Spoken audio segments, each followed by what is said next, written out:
दोस्तों, नीरव मोदी के बारे में तो आपने सुना होगा। इसने 2018 में 13,000 करोड़ का पीएनबी घोटाला करके लंदन भाग गया था। लंदन में ऐशो आराम की जिंदगी जी रहा था। घोटाला करने के बावजूद इसे शर्म नहीं था, वहां पे मस्त जिंदगी जी रहा था। लेकिन अब इसकी ऐशो आराम की जो जिंदगी है लंदन में भी खत्म होने वाली है।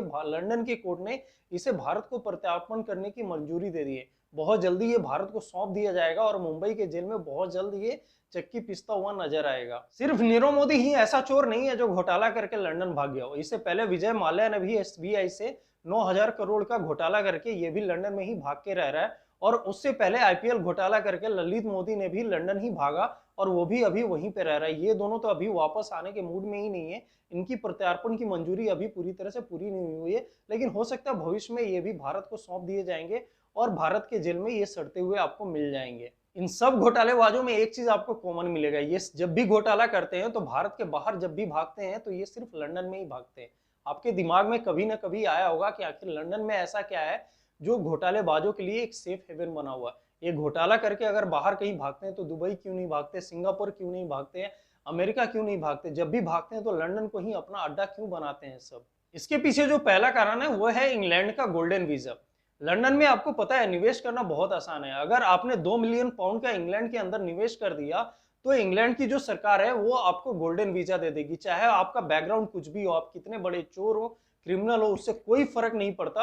अगर आपको गोल्डन वीजा मिल गया तो आप वहां पे इंग्लैंड में जाके, लंदन में जाके आराम से बस सकते हैं। वहां की आपको नागरिकता मिल जाएगी, वहां पे आपको सिक्योरिटी मिलेगी, सारी फैसिलिटी मिलेगी, आपको वहां कोई टच भी नहीं कर सकता। इसीलिए जितने भी ये सारे घोटालेबाज और क्रिमिनल्स होते हैं ये सभी क्या करते हैं कि ज्यादा से ज्यादा घोटाला करके ये सारे के सारे पैसे को लंदन के अंदर इन्वेस्ट कर देते हैं। वहां की उनको सिटीजनशिप मिल जाती है, सिक्योरिटी मिल जाती है और सारी फैसिलिटी मिल जाती है। और यही कारण है कि लंदन इनके लिए सबसे बड़ा सेफ अड्डा बना हुआ है। दूसरा कारण है कि इंग्लैंड का जो कानून है ऐसे घोटालेबाज को प्रोत्साहित करता है। इंग्लैंड के कानून का यह मानना है कि अगर कोई भी घोटाला करता है और लंदन में आके वो बसता है तो वहां की इकोनॉमी में कुछ ना कुछ कंट्रीब्यूट करता है, वहां पे धंधे बिजनेस को खोलता है, इसलिए उनकी इकोनॉमी अच्छी चलती है। ऐसे में इंग्लैंड का जो कानून है और सरकार है ऐसे घोटालेबाज को सिक्योरिटी और फैसिलिटीज बहुत सारे दे देते हैं। अगर कोई देश उस घोटालेबाज का प्रत्यार्पण भी कराना चाहे तो उससे डायरेक्ट इंग्लैंड की सरकार से नहीं बल्कि वहां के लोअर कोर्ट में जाके केस करना पड़ेगा। वहां लोअर कोर्ट में आपको साबित करने पड़ेगा कि वो आपके देश का अपराधी है और उसने कोई ना कोई घोटाला किया है। अगर आपने साबित भी कर दिया तो फिर हाई कोर्ट, फिर सुप्रीम कोर्ट, ऐसे में 10-12 साल निकल जाएगा। जानबूझ के इंग्लैंड का जो कानून है ऐसे घोटालेबाजों को प्रोत्साहित करता है, उसके केस को लटका के रखता है।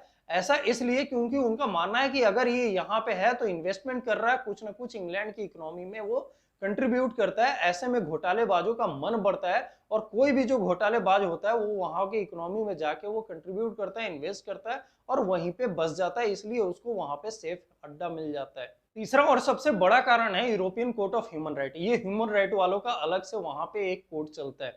अगर तीनों कोर्ट में यानी lower court, higher court, supreme court में आपने साबित भी कर दिया कि ये बंदा आपके देश का अपराधी है, घोटालेबाज है, तो फिर यहाँ पे केस जाके अटक जाती है। ये ह्यूमन राइट वाले देखेंगे कि आप अगर ले जाएंगे अपने देश में तो वहां जिस जेल में रखेंगे वहां की फैसिलिटी क्या है। और सबसे बड़ा यही कारण है कि भारत के अपराधी को प्रत्यार्पण की मंजूरी लंदन से नहीं मिलती, क्योंकि भारत के जेल का कंडीशन उतना अच्छा नहीं है।